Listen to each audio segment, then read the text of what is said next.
सहारनपुर नाम के एक गांव में कुणाल अपने बूढ़े माता पिता और अपनी पत्नी के साथ रहा करता था। कुणाल का परिवार बहुत ही गरीब था। कुणाल मजदूरी किया करता था और मजदूरी करके अपने घर का खर्च चलाया करता था। गर्मियों का मौसम था। गर्मियों का कहर धीरे धीरे बढ़ रहा था। एक दिन कुणाल की पत्नी कुणाल से बोली, अजी सुनते हैं, गर्मियां कितनी बढ़ती जा रही हैं और हमारे यहाँ बस एक ही पंखा है जो कि बाहर के कमरे में लगा रहता है। मुझे बहुत गर्मी लगती है। कम से कम इस सीजन आप एक कूलर तो खरीद लीजिए। हाँ पुष्पा, थोड़ी मजदूरी बढ़ जाए तो थोड़े पैसे बचाकर मैं एक कूलर ले आऊंगा। अच्छा अब मैं चलता हूँ, बहुत देर हो रही है। वैसे भी आज मालिक का बेटा शहर से आने वाला है और अब हमसे वही काम करवाएगा। दरअसल सेठ धर्मदास जो कि ठेकेदार थे, अब वो बीमार रहा करते थे। उनका बेटा जो शहर से अपनी पढ़ाई पूरी करके आ रहा था, आज से वही उनका काम संभालने वाला था। कुणाल जल्दी जल्दी से अपने काम पर पहुंचा। तभी वहां सेठ जी का बेटा विकास आ पहुंचा और कुणाल से बोला, क्या नाम है तुम्हारा? जी साहब, कुणाल। कुणाल, तुम आज पूरे आधे घंटे लेट हो। अगर कल से तुम लेट हुए तो तुम्हारी पेमेंट में से पैसा काट लिया जाएगा। अब जल्दी जाओ और जाकर काम करो। कुणाल ने हाँ में सर हिलाया और अपने काम पर लग गया। गर्मियां बहुत ज्यादा बढ़ने लगी थी। दोपहर के समय कुणाल अपने साथी मजदूर जग्गा से कहता है, अरे जग्गा, गर्मी कितनी तेज बढ़ गई है ना, मुझे तो चक्कर आ रहे हैं। हाँ भाई कुणाल, तुम सच कह रहे हो। समझ में नहीं आता कि इतनी गर्मी में काम कैसे किया जाए। कल शाम को तो मुझे घर जाते ही चक्कर आ गए थे और मैं गिर पड़ा था। सभी ने अपना अपना काम खत्म किया और अपने अपने घर चले गए। कुणाल जब घर आया तो कुणाल की माँ ने उसे बताया, बेटा आज दोपहर में पुष्पा को चक्कर आ गया था। गर्मी बहुत ज्यादा है ना, तुझे कितनी बार तो कहा है कि एक कूलर खरीद ले, लेकिन तू सुनता ही कहाँ है। हाँ माँ, मैं कोशिश में लगा हूँ। थोड़े पैसे बढ़कर मिल जाते तो मैं कूलर ले आता। फिर जैसे ही कुणाल अंदर जाता है तो देखता है कि पुष्पा बिस्तर पर लेटी हुई है। पुष्पा उससे कहती है, सुनिए जी, मैं इतनी गर्मी में खाना नहीं बनाऊंगी। वैसे भी गर्मी की वजह से मेरी तबीयत ही खराब है।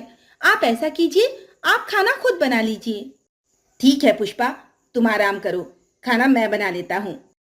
फिर कुणाल सबके लिए खाना बनाता है और सभी मिलकर खाना खाते हैं। कुणाल ये समझ रहा था कि गर्मियां बढ़ती जा रही हैं और इतनी गर्मी में बिना कूलर पंखे के रहना बड़ा ही मुश्किल काम है, परंतु कुणाल मजबूर था। अगले दिन कुणाल मजदूरों के लीडर के पास गया और बोला, तरुण भैया, गर्मी बहुत ज्यादा बढ़ रही है। विकास बाबू को हमारी थोड़ी तनख्वाह बढ़ाने के लिए बोलिए ना, ताकि कम से कम हम पंखा तो ले ही सकें। हाँ कुणाल, तुम सही कहते हो। बाकी मजदूर भी यही कह रहे हैं। आज ही मैं विकास बाबू से इस बारे में बात करूंगा। ऐसा कहकर तरुण विकास के पास जाता है और कहता है, विकास बाबू, मैं ये कह रहा था कि गर्मियां बहुत ज्यादा पड़ रही हैं। पिछले महीने साहब ने मजदूरों की पेमेंट कुछ बढ़ाने के लिए कहा था, पर अब उनकी जगह आप आ गए हैं, तो मजदूरों की कुछ पेमेंट बढ़ा दीजिए ताकि वो अपने अपने घरों में कूलर पंखों का इंतजाम कर सकें। बकवास मत करो, काम तो तुम लोग करते नहीं हो, बस पेमेंट बढ़ाने की बात करते हो। जो सारा काम है ना, ये एक हफ्ते में खत्म हो जाना चाहिए। ऐसा कहकर तरुण वहां से चला जाता है। इतने में सभी मजदूर भी वहां पहुंच जाते हैं। तभी जग्गा कहता है, अरे भैया, ये तो बड़ा ही निर्दयी निकला। इससे अपनी बात मनवाने के लिए हमें कुछ ना कुछ तो करना ही होगा। हाँ जग्गा, तुम सही कहते हो। हम ऐसा करते हैं कि कल से 3 दिनों की हड़ताल करते हैं। इसका मतलब है कि कल से 3 दिनों के लिए काम बंद। हाँ कुणाल। और फिर सभी लोग अपने अपने घर चले जाते हैं। कुणाल जैसे ही घर पहुंचता है तो देखता है कि घर में कोई नहीं है। कुणाल ने आसपास देखा, लेकिन उसे कोई दिखाई नहीं दिया। तभी कुणाल के पिताजी आते हैं और उसे कहते हैं, अरे बेटा कुणाल, आज हमारे बगल के लाला जी के घर में एक छोटा सा कूलर आया है, तो हम सभी उसी कूलर के सामने बैठे हवा खा रहे थे। बेटा, कूलर बड़ी ठंडी ठंडी हवा फेंकता है और बड़ा ही अच्छा महसूस होता है। तेरी माँ और पुष्पा ने तो आने से ही मना कर दिया। चल बेटा, हम दोनों खाना बना लेते हैं। बेचारी दोनों औरतों को गर्मी में थोड़ी राहत मिली है, तो बैठने देते हैं उन्हें। हाँ पिताजी, ठीक है, चलिए। अगले दिन से कुणाल और उसके सभी साथियों ने हड़ताल कर दी। उनका ठेकेदार विकास वहां पर आया और उसने पूछा, ये क्या है? तुम लोगों ने काम क्यों बंद कर रखा है? साहब, अब जब तक हमारी पेमेंट नहीं बढ़ाएंगे हम काम नहीं करेंगे। हमारी हड़ताल है। विकास उन लोगों की ये बात सुनकर गुस्सा होकर चला गया। विकास ने अपने पिताजी को जाकर ये सारी बातें बताई। तब विकास के पिताजी बोले, बेटा, उनका काम करना हमारे लिए बहुत जरूरी है, वरना हमें बहुत घाटा हो जाएगा। हमें उनसे जाकर बात करनी होगी और काम को फिर से शुरू कराना होगा। फिर विकास और उनके पिताजी मजदूरों के पास पहुंचे और उनके पिताजी बोले, आप लोगों ने काम क्यों बंद कर रखा है? आपको पता है ना कि हमें ये काम जल्दी खत्म करना है। साहब, हमने तो कहा था विकास बाबू से कि हमारी थोड़ी पेमेंट बढ़ा दो, ताकि सभी मजदूर अपने घरों में कूलर पंखे लगा सकें। गर्मी बहुत ज्यादा बढ़ गई है, परंतु विकास बाबू ने हमारी एक न सुनी। पिताजी, कोई जरूरत नहीं है इनकी पेमेंट बढ़ाने की। इनके तो नखरे ही अलग हैं। ऐसा लगता है कि गर्मियां सिर्फ इन्हीं के लिए हैं। अरे, इतनी भी गर्मी नहीं पड़ रही जितने ये लोग बोल रहे हैं। विकास की ये बात सुनकर सभी मजदूरों को गुस्सा आता है। तभी कुणाल तरुण के पास आकर उसके कान में कहता है, तरुण भैया, हम सभी मजदूर काम करने के लिए तैयार हैं। आप उनसे कहिए कि विकास बाबू को पूरे 3 दिन हमारे साथ रहना होगा। अगर विकास बाबू उन 3 दिनों की गर्मी को बर्दाश्त कर लेते हैं तो हम पेमेंट बढ़ाने की मांग नहीं करेंगे और लगातार काम भी करेंगे।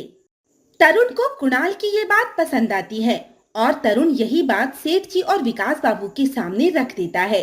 ये सुनकर विकास बाबू कहते हैं, बस इतनी सी बात है, मुझे मंजूर है। तुम लोग कल से काम पर लग जाओ। मैं 3 दिनों तक तुम्हारे साथ यहीं रहूंगा।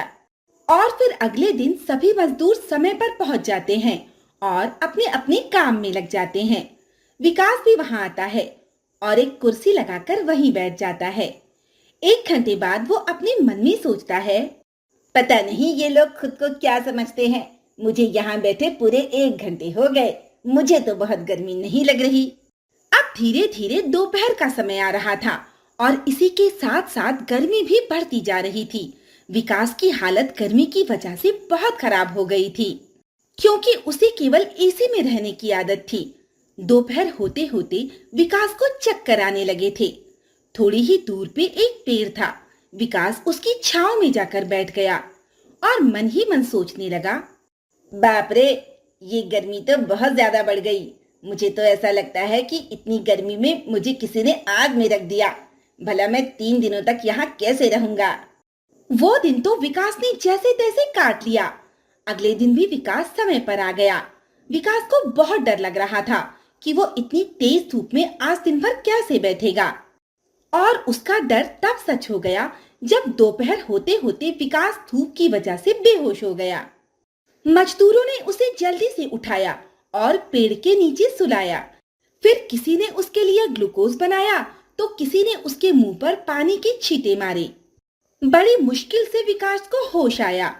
अब विकास समझ चुका था कि गर्मी सचमुच बहुत ज्यादा है और ये मजदूर बेचारे इतनी गर्मी में बहुत कड़ी मेहनत करते हैं। फिर विकास बोला, तुम लोग सच कहते हो, गर्मी बहुत ज्यादा है। पहली बार मैंने बिना एसी और कूलर के रहकर देखा और मुझे महसूस हुआ कि गर्मी में काम करना बहुत मुश्किल है और तुम्हारे घरों में भी कूलर और पंखों की बहुत जरूरत है। मुझे माफ कर दो। मैं तुम सबकी पेमेंट बढ़ाने के लिए तैयार हूँ और तुम लोग चाहो तो बारी बारी करके छुट्टी भी ले सकते हो। तुम्हें तुम्हारी छुट्टियों की पूरी पेमेंट मिलेगी। ये सुनकर सभी मजदूर बहुत खुश हुए। फिर विकास ने उन सबको कुछ पैसे कूलर और पंखों के लिए एडवांस भी दिए। सभी लोग पैसे लेकर अपने अपने घर चले गए। कुणाल भी सीधे कूलर की दुकान पर पहुंचा और एक छोटा सा कूलर खरीदकर उसे लेकर अपने घर पहुंचा। कुणाल के घर वाले उसके हाथ में कूलर देखकर बहुत खुश हो गए। उन लोगों ने जल्दी से कूलर को चालू किया और उसके सामने बैठकर हवा खाने लगे। वे लोग उस रात बड़ी ही चैन की नींद सोए। कुणाल सुबह उठकर जल्दी जल्दी तैयार होकर अपने काम पर चला गया।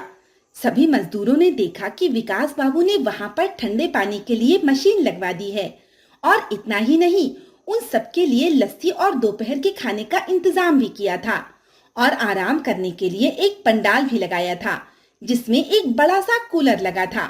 ये देखकर सभी मजदूर बहुत खुश हो गए और विकास बाबू का शुक्रिया अदा किया और अपने अपने काम पर लग गए। उन्हें देखकर विकास बाबू भी बहुत खुश थे। उन्हें पहली बार गरीब की गर्मी का एहसास जो हो गया था।